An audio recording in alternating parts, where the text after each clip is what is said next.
A new policy statement from the American Academy of Pediatrics was released today for folks, and pretty much in summary what it looks like is a recommendation for children who are 2 years and under to stay rear-facing in the rear seat of a motor vehicle, whereas before it was for children who were 12 months, 1 year, and 20 pounds. So now we're going to keep those kiddos who are 2 years rear-facing, and this is safer for them.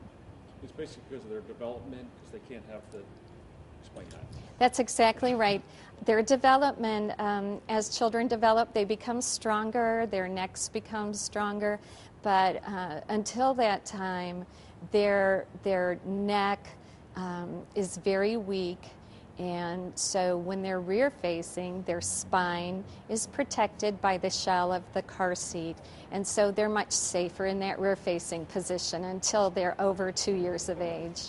Anything else? You said was there something else they were recommending? Yeah. One of the other recommendations is to turn the children forward-facing after they've outgrown the seat, the rear-facing seat recommendations for height and weight. And then they can ride forward-facing until about 4 years and 40 pounds, at which time we normally would put them in a booster seat. And we just passed, Ohio did, booster seat legislation last year for children. And we recommend that children who are 4 foot 9 inches tall and 8 years of age stay in a booster seat to position the car's safety belt correctly on the child. That would be low across the hips and mid-shoulder and mid-chest. After that, after 4 foot 9, children normally can fit into the car's safety belt. The car's safety belt is recommended for folks who are 5 feet tall and who weigh around 100 pounds, so if that puts it into perspective for you.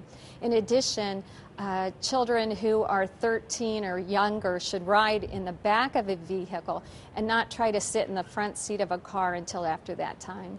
So what parents can do, first of all, this is going to be difficult for parents in that they so look forward to turning their child forward facing so they can interact with them more easily during the car ride. And some options for them would be maybe to ride in the back seat of the car with their child, also wearing their safety belt, seated next to them so that they can interact and play and talk and maybe read stories in the car. And they will be coming up with new safety seats to accommodate this size and this increase in weight limit. When you're keeping a child rear-facing, then, is that the back of the seat is going to take a huge brunt of the force caused by the crash, further protecting the child's head and neck. If they're forward-facing and they're in a crash, even if they have a harness on, their neck can come flying forward and cause a severe neck injury.